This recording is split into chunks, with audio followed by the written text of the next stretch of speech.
Welcome back once again to TESOL 2022. This is day 2 underway here in Pittsburgh, Pennsylvania. My name is Amy Sweezy. I am joined now by special guest Marnie Reed from Boston University. Right. Marnie, welcome. Thank you. You co-authored a book, had the idea for it a very long time ago, but now it has finally just been published, which is very exciting, in December. The title, Listening in the Classroom, Teaching Students How to Listen. So tell us why listening in the classroom is so important. Okay, so I will start long ago. So when I first started teaching English as a second language, as it happened, I had students who happened to be very fluent and articulate, and they liked to speak, and they could talk about their careers, they could talk about their families, they could discuss the meaning of life.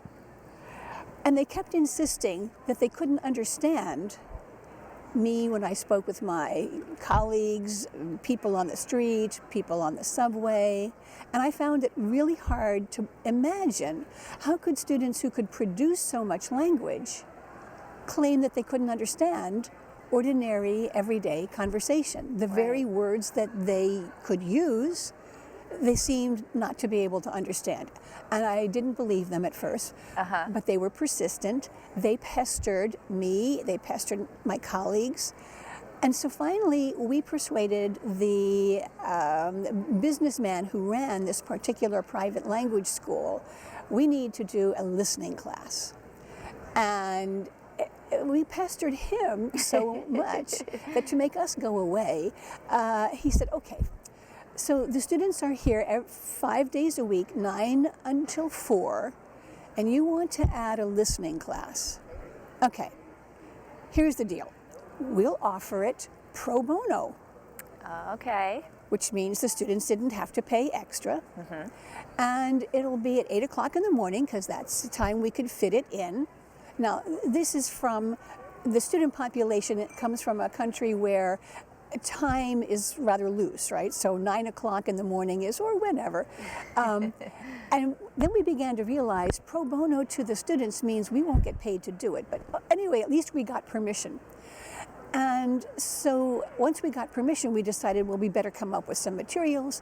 And so on day 1, we did a dictation, just to see if they could, copy, transcribe what we said. And one of the sentences that I dreamed up for this dictation was, tell her I'll meet her at the bank. And what the students wrote was, T-E-L-L-E-R. So maybe I primed them. There's such a thing as a bank teller. Sure. But then there are storytellers and fortune tellers. So they knew the word teller. And then for meter, they wrote M-E-T-E-R. And then they were perfectly fine with at the bank. That was no problem. So I have been puzzled ever since as we began looking at the kinds of sentences that they transcribed. Then we believed that there was a problem. And so if we think about listening, so one scholar has described listening as the gateway to communication. If you can't process what people are saying to you, and you're just trying to pull words out of the speech stream that sound like words you recognize, you're going to be led astray. So that was the hook. That's what got me interested. And that was roughly the mid-1970s that I got interested. And you were persistent, and you came back to this idea all these years later and made it happen. What is the teacher's role? I mean, obviously, you're thinking of the students who have to listen with their ears, but what is the teacher's role in teaching the student how to listen? So listening has been described as the neglected part of the so-called integrated skills. So if we think about teaching English as a second or foreign language, we think we're going to teach listening, speaking, reading, and writing.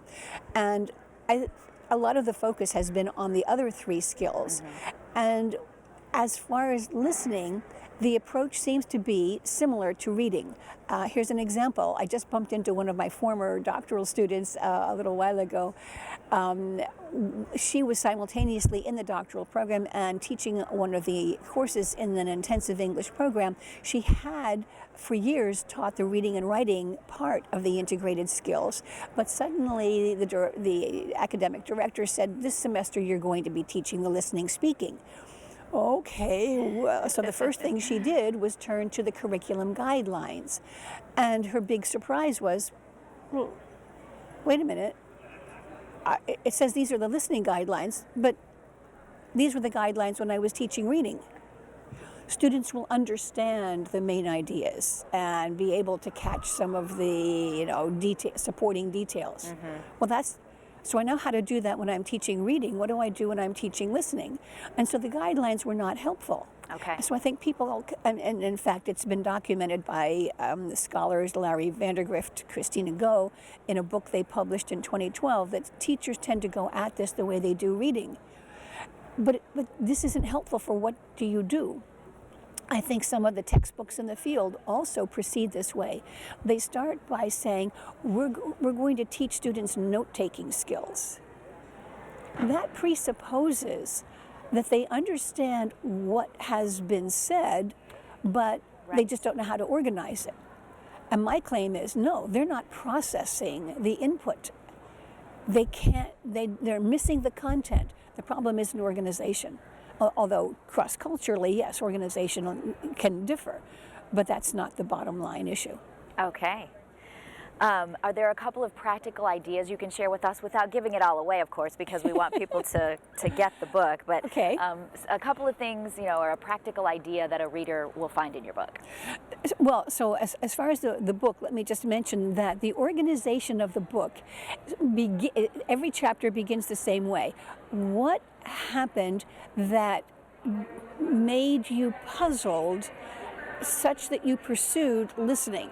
So the kind of anecdote that I just gave, every chapter begins with an anecdote of that sort, where they were just teaching and something went awry and they were puzzled and they wanted to know, why didn't the student understand? Where was the mishearing?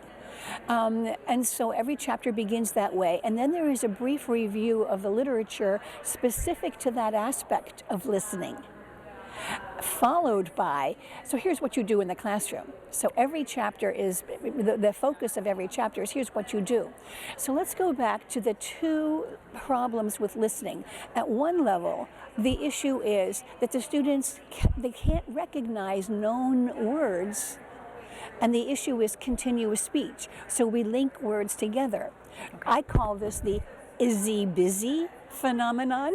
Okay. So everybody knows the word is and the word he and the word busy. These are beginning level vocabulary words, but they all run together. Is he busy? Where is he? Is he on his way? So the the issue here is what is referred to as connected speech processes, where words are linked, words are contracted, so I'll, I'd have. Right. And so many teachers do read aloud in a classroom, and even if the written words use contractions like it will, the students, so instead of that it apostrophe LL, students will read it out, it will. But actually it's it'll. And one of my students who was observing a class a few semesters ago had a situation happen where the teacher was saying, okay, everyone, now that we're back from our morning break, let's begin where we left off. We were doing reading, so-and-so. Would you please start reading where it says it'll? And he sat there frozen, and then he began asking, what's it'll? Okay, so two listening areas. Can they understand what was said? Even though we contract words, we link the words, sometimes we delete them, like the H in Izzy. The second problem is they reach a threshold level where they can understand what has been said, but they begin to realize everybody else is reacting differently. I think I'm missing something. So they're missing what was meant by what was said. They're missing the communicative intent, the speaker's intent. So here's an everyday classroom example, happens to every teacher.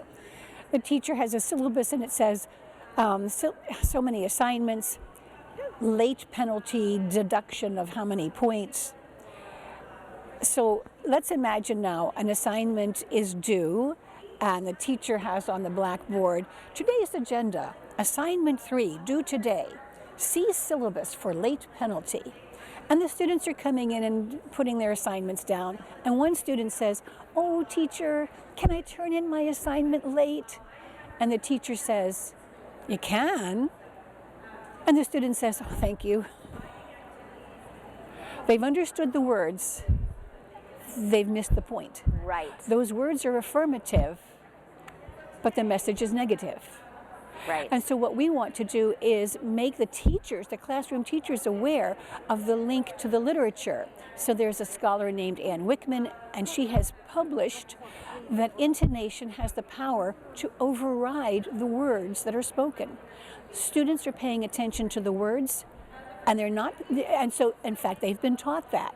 When you're listening, pay attention to content words, little words aren't important, and they think that intonation, I have done studies where I have low-pass filtered 3 speech samples from 3 different types of languages, syllable-timed languages like Spanish, let's say, or French, stress-timed languages, which is the characteristic of English, and mora-timed, which is characteristic of Japanese. I've taken 45 seconds, top-of-the-hour news clips, low-pass filtered it. I tell the students you won't be able to make out the words, but just answer yes or no. Does this speech sample sound like English? Yes or no? Does this one? Yes. They always identify English. That never fails. And then I ask them why. And they say, oh, sing-songy, up and down, exaggerated. So they, and then they will say, I don't want to talk that way. I don't want to sound that way.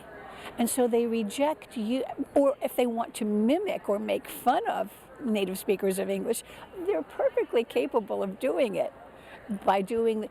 So the question is, can they recognize, if they think that all English just sounds exaggerated, can they recognize when it's extra exaggerated? Right. No, the class doesn't meet Tuesday, it meets Thursday. Can they even notice that those two things sound different? Number 2, can they locate where the difference is? My boss said he'd fixed the problems. My boss said he'd fix the problems. Can they identify those 2 things sound different? And it's something about the word said is funny. It goes up and down. And then number 3, can they interpret the difference? The possibility is emphasis.